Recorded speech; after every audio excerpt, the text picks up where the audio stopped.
All right, guys, welcome back to part 2 of time management. So we just talked about the one thing, multitasking and discipline. And so now we're going to get into the back half of it. So the first thing is going to be, when are you going to do most of your work? Now, the cool thing about what we do is it doesn't have to be a set time. There's no one telling you this is exactly when you have to work. And so when my girls were young, and I had a full-time job and this was my part-time job, I would go lock myself in my office on a Sunday while they were napping, and I would get most of my work done that I could get done early. And then all I had to do during the week was like get in front of my customers.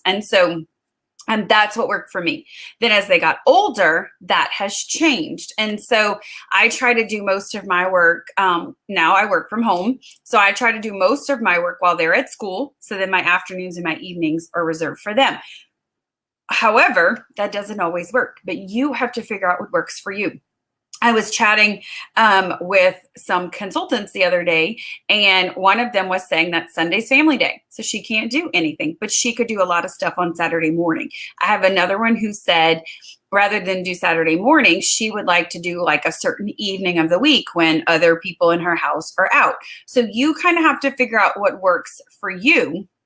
And so what worked for me was a Sunday during nap time, but that doesn't really necessarily work for me now. And so when you're doing that in that season, when you're doing the most, I want you to do like the 5 most important things first. The one thing, which is going to be like booking, coaching, getting in front of your customers, customer service, is going to get all that done first. Maybe it's recording videos, taking pictures, like do those things that you can do later in the week. And so your custom, just like I'm recording this for you to watch when it's convenient for you, you can record stuff, but then upload it to your customer group when it's more convenient for you. You do not have to do it right now. No one's saying like it has to be done on a certain day and time.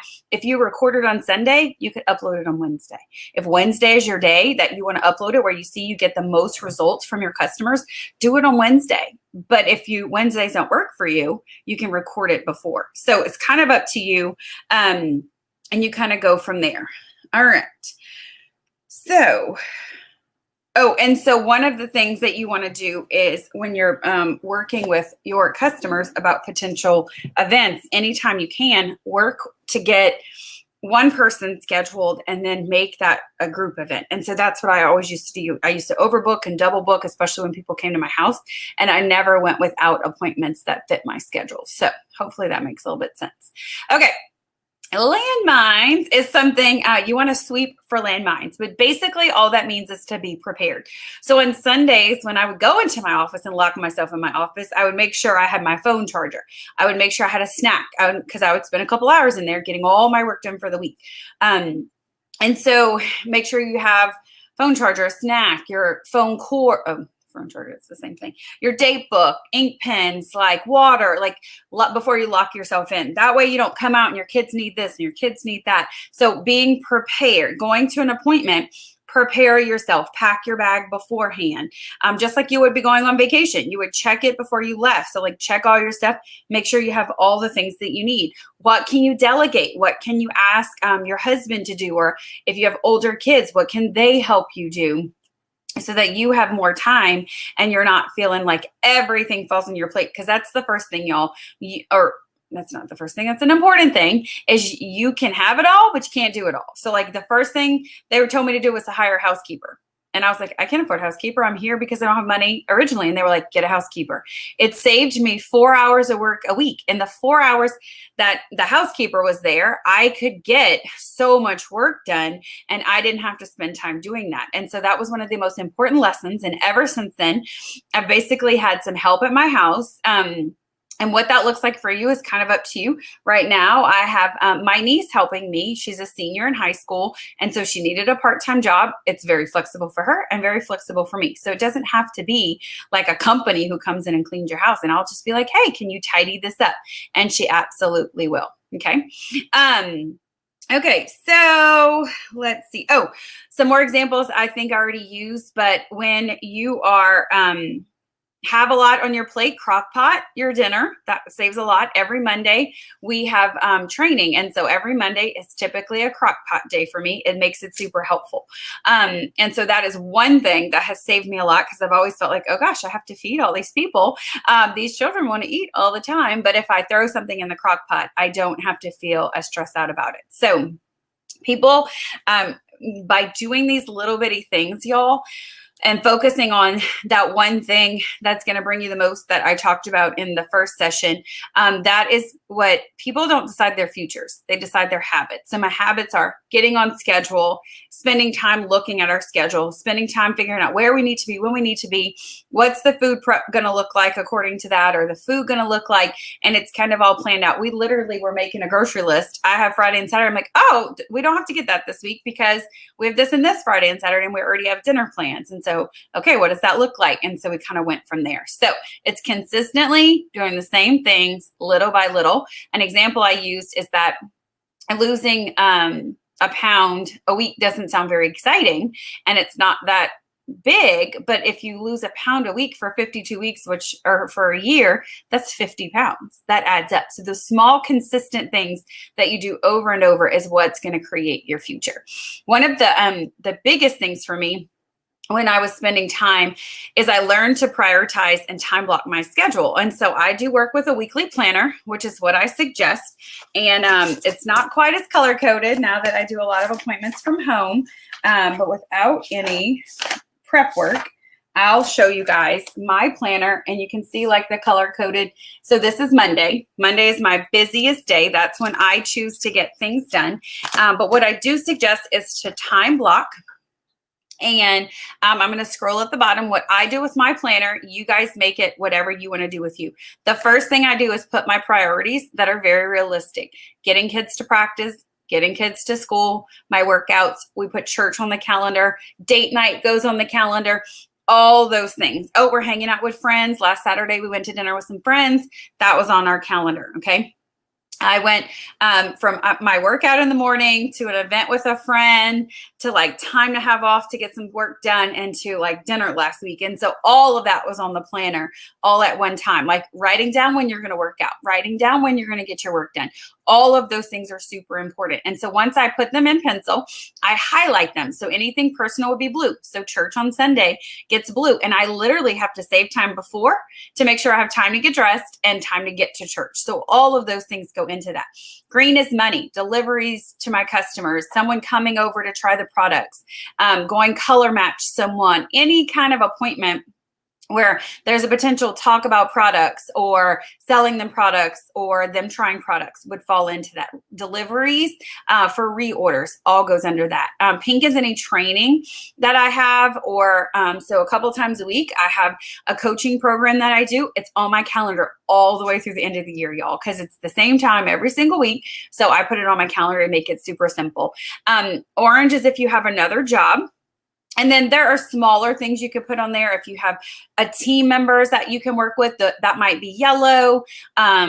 Your kid stuff, you may want to do them their own color, or you can make them blue. It's kind of up to you. So I put purple for kids just to kind of make it simple. But even on, I'm looking on the wall on our weekly calendar, we write what we're going to eat each day, what days we have practice. And so all of those are kind of color coordinated. So when I look at the weekly list that's on a dry erase board every week, it's a very quick and simple for me to figure out where we need to be. But literally, schedule your vacations with yourself, schedule days off with yourself, schedule things with your friends, make appointments with yourself. Just like a doctor's office, a hairdresser makes appointments, we make appointments, but you want to put yourself in there. You want to plan time off. This was something for the first probably 8 years of my business I did not spend a lot of time doing. I felt like, oh my gosh, I can't leave. I have this, I have that. That's not the case anymore. I realized like, time off, days off is actually really good for me.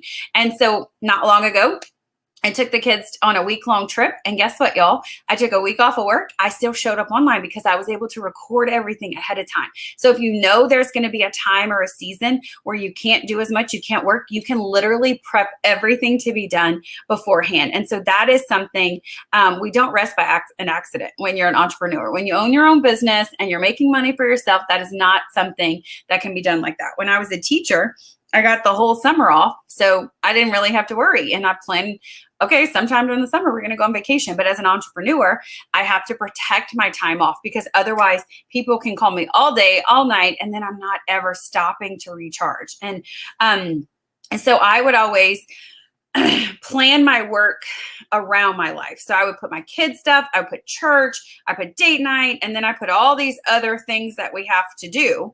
What's Friday's my easiest day? Okay, that's my day off.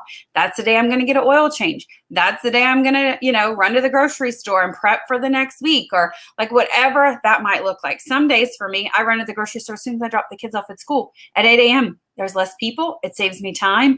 I'm good to go. But you figure out what works for you, but plan those things. Literally, grocery store, my workouts, all written on my calendar every single day. Bringing the kids to school every day is something that takes me about 30 minutes. And getting them ready in the morning. So all of that gets put on my planner. And then from there, we might schedule date night or family night or whatever the case may be. And even if we don't know what we're going to do, I still put a date night, family night, even if we don't know what it's going to be yet. And so y'all, you have to love and cherish each day, and there are no exceptions to that. And so, but if you know where your free time is, if you know what you can do and get things done, that will save you a lot of time. And so one of the things you have to do is really, really protect your time off.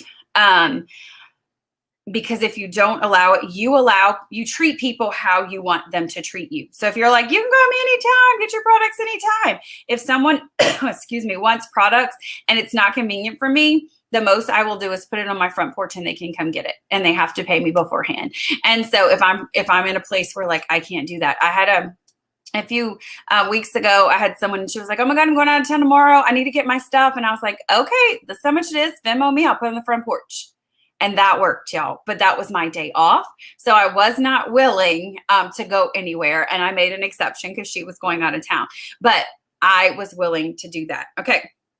So once you figure all these things out, you're going to know how much time you need to get things done and where you can fit things. And so if you put on your calendar, your kids have practice and you have to bring them, you have an hour. What business stuff can you get done in that hour, rather than listening to everyone gossip in the waiting room for the kids, or rather than playing on social media for that hour? What can you get done in that hour that is going to be one thing that's going to get you closer to your goal and make everything else easier while you were sitting at the practice that you committed to with your children? Okay.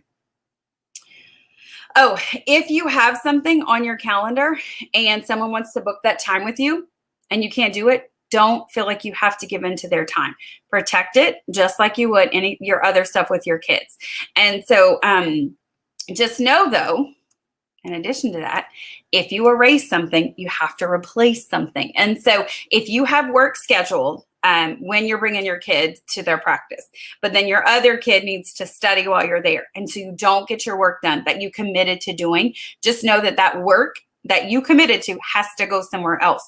And so you have to be willing to like move your schedule around to get that done. And so keep going back to what's the one thing that's going to bring me the most money in the quickest amount of time. And so when you simplify your time and your energy, so it takes me 20 to 30 minutes, probably not even that much because I've been doing it so long, to get my schedule ready for the week, to get our food ready for the week, to get our plan ready for the week, who's getting who here, when is this getting done?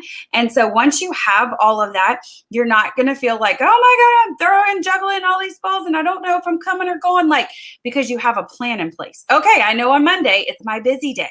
This is where I get 80% of my work done on Monday. It gets done, and the 20% gets done the rest of the week. And so that's my life. And then when my kid was sick this week, I was able to move things around. Now Tuesday, it made Tuesday my busy day so that I could take care of my daughter on Monday. And so it's really just about doing that. And having a dump list if you need, where once you get things done, you can erase it, but save the not important stuff for the not important time.